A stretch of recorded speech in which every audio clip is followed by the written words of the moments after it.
Hello all, welcome. Ank Kleinmeulman here. Our website is cwowi.eu, Church Without Walls International, and we are located in the Netherlands in Europe.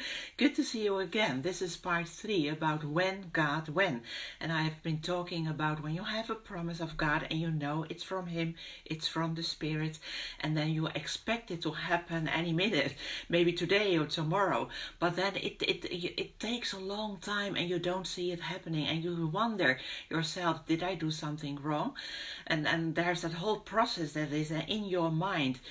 And today I want to talk. Last time I talked about what Abraham and Sarah did, and they tried to make it happen, And then God says, "No, Abraham, it's not by your heir, but it will be from your own body." And then later on, Sarah thought, "Oh, okay, maybe God was thinking I need to help him a little bit, maybe because of Hagar, my maid, and that it will be my son, and when I will ever have another son, he will be heir."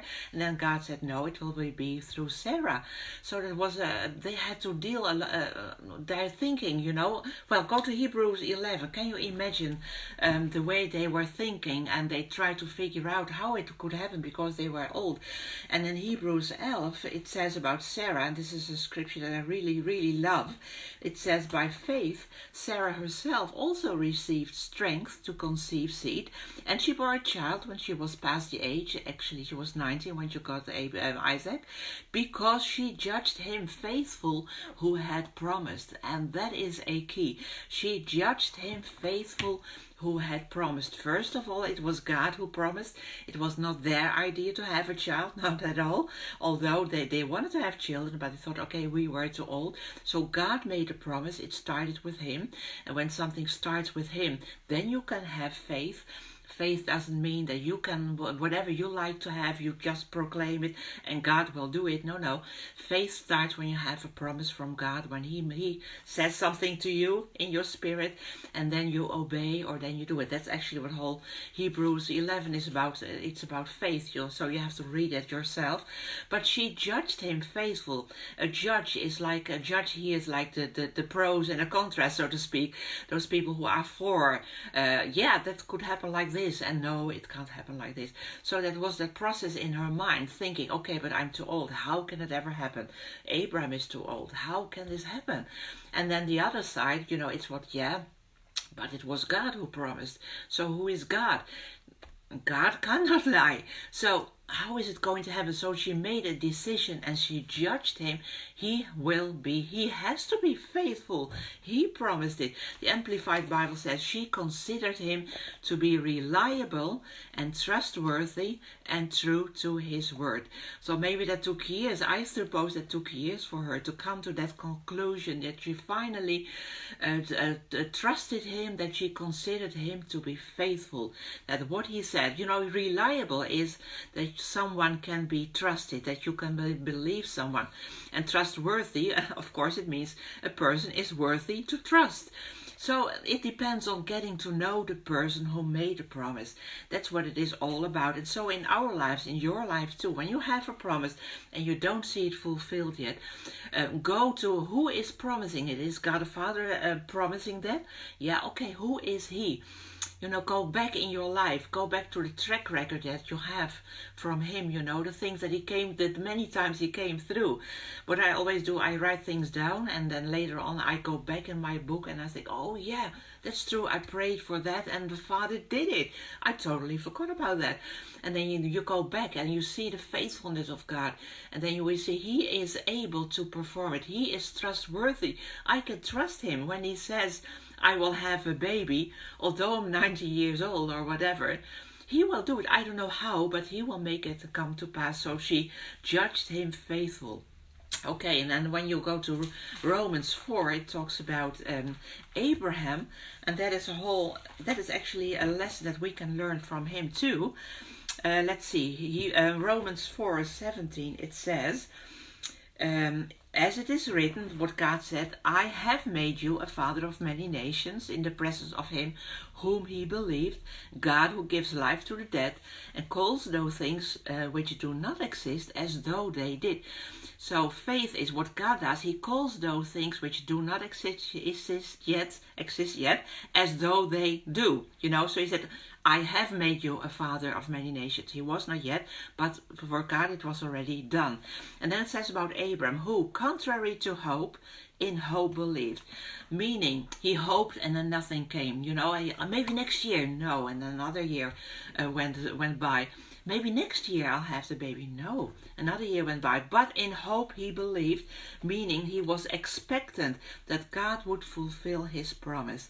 That he believed that he became the father of many nations according to what was spoken, so shall your descendants be.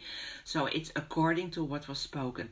And then it says, and not being weak in faith, and here in this translation it says he did not consider his own body, but when you read other translations, they all say he did consider his own body.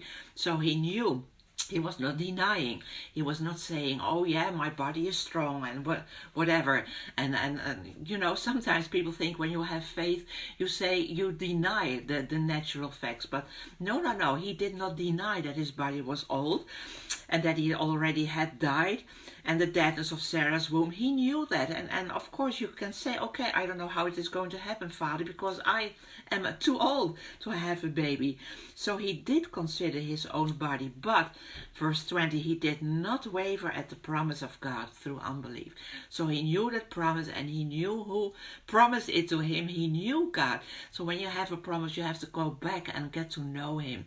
See who he is, see who he was in your life.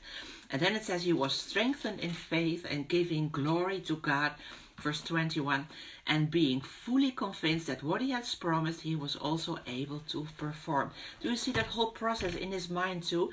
That he came finally to be fully convinced. Maybe at first he was a little bit convinced. Yeah, I am convinced, but I'm not quite sure how is he going to do that. But he came to a point that he was fully convinced that what he has promised, he was able to perform it. No matter how he would do it, no matter what. And then when you go back to Hebrews 11, then it says, it's amazing to me, also speaking about Abraham, and then of course he had his son, the son of promise. And then in verse 17, you know what happened. God, the father asked him God asked him to kill his son, to offer him. And then it says in verse 17, Hebrews 11, by faith Abraham, when he was tested, offered up Isaac. And he who had received the promises offered up his only begotten son, of whom it was said, in Isaac your seed shall be called. Wow. Concluding that God was able to raise him up even from the dead, from which he also received him in a figurative sense. So concluding. So he heard, okay, give up Isaac, offer it to me. And I said, how is it possible? Because you gave it to me, it was a promise. And you said, okay, in him, and many generations and as many as the stars. But when I give him up, when he will be dead, how will it ever come to pass? But he came again to that conclusion. No matter if he is dead, God is able to raise him up from the dead. Wow, that is amazing. And then when you go back a couple of verses, it says so much and it helps us so much, and it's okay to have that struggle going on in your mind, to go back and forth and thinking, how will it happen? Yeah, but God, but how will it happen? I don't understand it, and that's okay. But at a certain point, you have to be fully convinced that what God has spoken, he is able to do that. And it says in verse 13, same chapter, it talks about a lot of people said they all died in faith, not having received the promises. That's true. Many had promises but hadn't received the promise. But they will receive the promise later. But having seen them afar off. So first you see the promise afar off. It's in the distance. You know it's there. You don't know when. And then they were assured of them. You have to be assured and convinced in your heart, it is going to happen. God is faithful. When he promised it, he will do it. And he then embraced them and made that promise their own, I have it, although they didn't see it yet, but they knew. They embraced that promise. And then they confessed that they were strangers and pilgrims on the earth. And then the confession part came. Not the opposite, not what a lot of people think. Faith is you confess it and then you will finally see it and have it. No, no, no. First that promise. You see it afar. You are assured, you are convinced in your heart. There's that process of going back and forth to know that he is reliable, to be fully convinced, and you embrace that promise.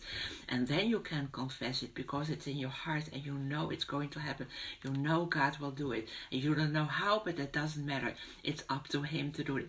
So I hope that God is the same. He will do that to you. Go through that process. It's not that God is condemning you when you doubt and when you are going back and forth. No, no, no. Abram had that and Sarah had that going on.